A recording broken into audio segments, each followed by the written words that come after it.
Scripture, Deuteronomy 14 verse 23. And thou shalt eat before the Lord thy God, in the place which he shall choose to place his name there, the tithe of thy corn, of thy wine, and of thine oil, and the firstlings of thy herds and of thy flocks, that thou mayest learn to fear the Lord thy God always. Calvin's Commentary. And thou shalt eat before the Lord. He again commands the victims to be brought into the place of the sanctuary, although by the place which God shall choose, he designates Jerusalem, as has been said in the above commentary on chap. 12. For the Ark of the Covenant had no settled resting place until the time of David, but was received as it were in temporary lodgings. Moses, therefore, now commands that when God shall have so greatly honored a particular place, and shall have chosen a perpetual rest, in which his name shall dwell, thither are the offerings to be brought. But we know that this place was Jerusalem, and all the oblations were restricted to this one place, lest any corruption should creep in to destroy the unity of the faith. For all strange inventions, as has already been sufficiently seen, are so many profanations of God's worship.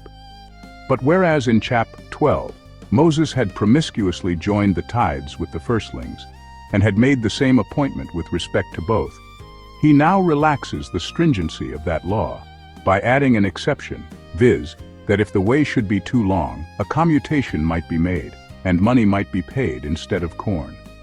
He does not, indeed, speak only of the tithes, but unites with them the vows and free gifts. Nay, he refers properly to these alone. But, since as to the latter there is no question, let us only consider whether it was consistent that the tithes should be paid in one place alone. They were given to the Levites for their maintenance, who, as is well known, were dispersed throughout the whole land. Either then their residence must have been fixed at Jerusalem, or they must not be deprived of their subsistence, wherever they might dwell.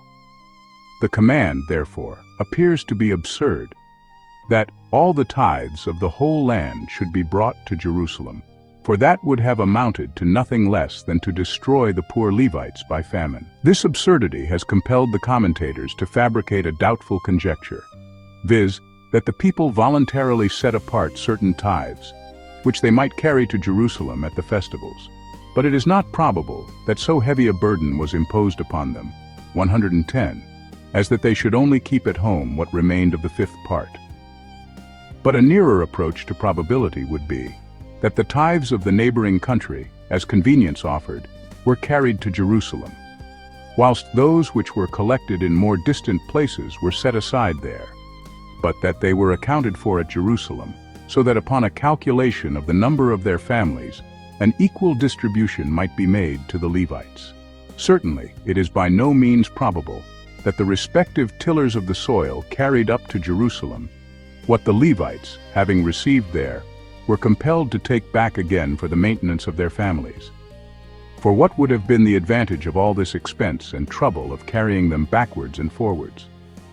Besides, it would have been useless to command the Levites, and that too with the addition of severe threats, to pay the priests faithfully, if the tithes had been first deposited with the priests themselves, who might easily have provided against all deception, since they had the whole quantity of corn in their own hands. I have, therefore, no doubt but that the Levites collected the tithes each in their own neighborhood, but that another tithing, of which mention will be made presently, was carried up to the sanctuary as a sacred offering and a profession of service to God. For we have lately seen that after that part had been withdrawn, the 9 parts which remained were assigned to the Levites, as if they had been grown on their own ground. But because it was a subject which might cause complaints, that the first fruits and other tithes should be collected into one place, God would anticipate this by showing the advantage of it to the whole people, in that there might be food enough for all who should come to the celebration of the festivals.